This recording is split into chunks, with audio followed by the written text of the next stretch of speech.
आपण कपिल सिब्बल यांच्या युक्तिवादाचे मुद्दे ऐकतोय,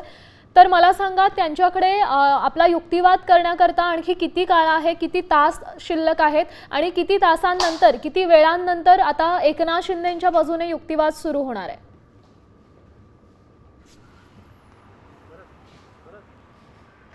नक्कीच हा महत्त्वाचा मुद्दा आहे की कपिल सिब्बल यांना आणखी किती वेळ या सगळ्या केसमध्ये युक्तिवाद करण्यासाठी मिळणार। त्याचं कारण, महत्त्वाचं जे कारण आहे ते म्हणजे गेले 6 दिवस, आज 7वा दिवस आहे कपिल सिब्बल एकाच बाजूने युक्तिवाद करताना पाहायला मिळतात। खरं तर लोकांना हेही पाहणं तितकंच गरजेचं वाटतं की कपिल सिब्बल जे मुद्दे मांडतायत त्याला एकनाथ शिंदे यांच्या बाजूने कशा पद्धतीने खोडून काढलं जाईल, निवडणूक आयोगाच्या बाजूने कशा पद्धतीने खोडून काढलं जाईल, विधानसभा अध्यक्षांच्या बाजूने कशा पद्धतीने खोडून काढलं जाईल, कारण की या सगळ्या घटनात्मक संस्था आहेत आणि या घटनात्मक संस्थांच्या बाजूने ज्यांच्यावरती जे आक्षेप आणि आरोप करण्यात आले त्या युक्तिवादाच्या माध्यमातून ते कसे चुकीचे आहेत हे सुद्धा आता मांडलं जाण्याची शक्यता आहे। आज खऱ्या अर्थानं कपिल सिब्बल त्यांचा युक्तिवाद पूर्ण करण्याची शक्यता आहे आणि कपिल सिब्बल यांच्या युक्तिवादानंतर पुन्हा एकदा हे सगळं प्रकरण आहे यावरती एकनाथ शिंदेच्या शिवसेनेच्या वतीने असतील, त्यानंतर निवडणूक आयोगाच्या वतीने, अशा पद्धतीने सगळ्यांच्याच बाजूने जो युक्तिवाद आहे तो युक्तिवाद केला जाईल आणि कपिल सिब्बल यांनी मांडलेले जे मुद्दे आहेत ते खोडून काढण्याचा प्रयत्न या सगळ्यातून केला जाईल।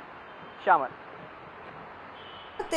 याच्यामध्ये महत्त्वाचं आहे, मागच्या वेळेची जी सुनावणी झाली मागच्या गुरुवारी तेव्हा सुद्धा कपिल सिब्बल यांनी असं म्हणलेलं की मी आज माझा युक्तिवाद संपवतो, मात्र तो त्यांचा युक्तिवाद अजून सुद्धा सुरूच आहे आणि असं सुद्धा समोर येते की शिंदे गटाकडनं या सुनावणीची वेळ जी आहे ती वाढवून देण्याची मागणी होतीये। त्या संदर्भामध्ये काय सांगाल?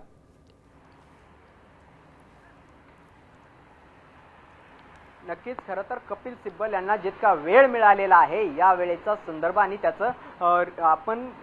त्याचा विचार केला तर एकनाथ शिंदेच्या बाजूने सुद्धा आम्हालाही एवढ्याच मोठ्या प्रमाणावरती वेळ मिळावा अशी मागणी केली जाणं साहजिक आहे। नंबर 2 या ठिकाणी दुसरा मुद्दा महत्त्वाचा ठरतो की गुरुवारी कपिल सिब्बल यांनी मांडलेले जे काही मुद्दे आहेत त्या मुद्द्यांचा कपिल सिब्बल यांनी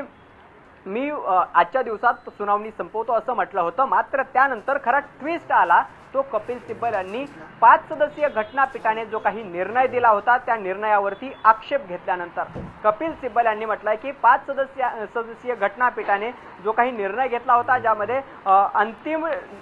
सुनावणीचे अधिकार हे निवडणूक आयोग आणि विधानसभा अध्यक्षांना दिलेले होते, त्याबरोबर त्यांनी भरत गोगावले यांच्याकडे जे काही व्हीप म्हणून त्यांची नियुक्ती बेकायदा असल्याचं म्हटलेलं होतं। या सगळ्या मुद्द्यांवर आणखी एक महत्त्वाचा मुद्दा होता, त्यांनी असं म्हटलं होतं की उद्धव ठाकरे यांनी मुख्यमंत्री पदाचा राजीनामा दिला नसता तर आम्ही ही सगळी केस आहे हे पुन्हा